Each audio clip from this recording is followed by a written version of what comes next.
হযরত আদম সফিউল্লাহ যিনি আমাদের আদি পিতা, কি পিতা? আরেকটু জোরে বলেন, কি পিতা? আদি পিতা আদম আলাইহিস সালাতু ওয়াস সালাম, তিনি 3 থেকে 350 বছর কান্না করছে। আমরা জানি কি জানি না? কথা কয় না, জানি তো। আদম আলাইহিস সালাতু ওয়াস সালাম তিনি জান্নাতের মধ্যে ছিলেন। কিছু কিছু মানুষ কয় আমার নবী রাহমাতুল লিল আলামিন, আমার আল্লাহ রাব্বুল আলামিন নাকি আদম সফিউল্লাহ আলাইহিস সালাতু ওয়াস সালামকে ঘাড় ধাক্কা দিয়ে বের করে দিয়েছেন। জোরে বলেন নাউজুবিল্লাহ।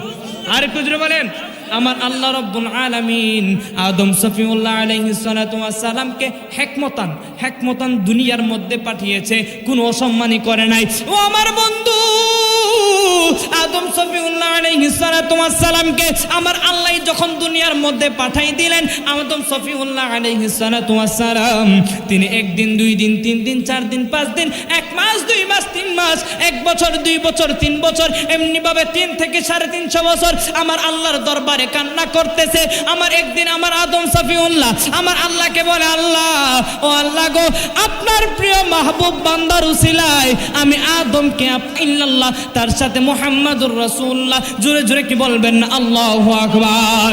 এ আমার বন্ধু আদম সফিউল্লাহ বলেন, আমি আল্লাহ আমি ভেবেছি আপনার নামের সাথে কোনো সাধারণ ব্যক্তির নাম বসতে পারে না। আমি বুঝে গেলাম এটা কোনো সাধারণ ব্যক্তি না, এটা কোনো সাধারণ ব্যক্তি না। আমি আদম বুঝে গেলাম নিশ্চয়ই এটা আপনি আল্লাহর মাহবুব বান্দা। আর একটু জোরে বলেন। বলতেছে কেমনে? আমার আল্লাহ রাব্বুল আলামিন বলে, আদম, এই নবীরে না বানাইলে তুমি আদমকেও আমি আল্লাহ বানাইতাম। আর একটু জোরে বলেন।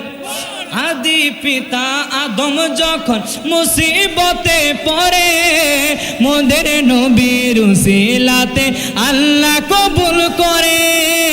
আদি পিতা আদম যখন মুসিবতে পড়ে, মোদের নবীর উসিলাতে করে সাখারাতের বিছানাতে, সাখারাতের বিছানাতে দেখা দিও রে দো জাহানের বাদশা নবী কামলিওয়ালা রে, দো জাহানের বাদশা নবী। ওই আমার দয়াল নবী রে, আমার মার নবী রে, আমার মায়ার নবী রে, দো জাহানের বাদশা নবী রে, দো জাহানের বাদশা নবী।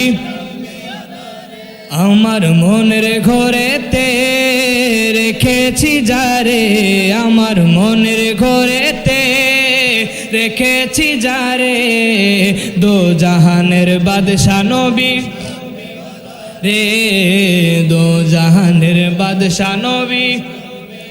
জোরে কি বলবেন না মারহাবা।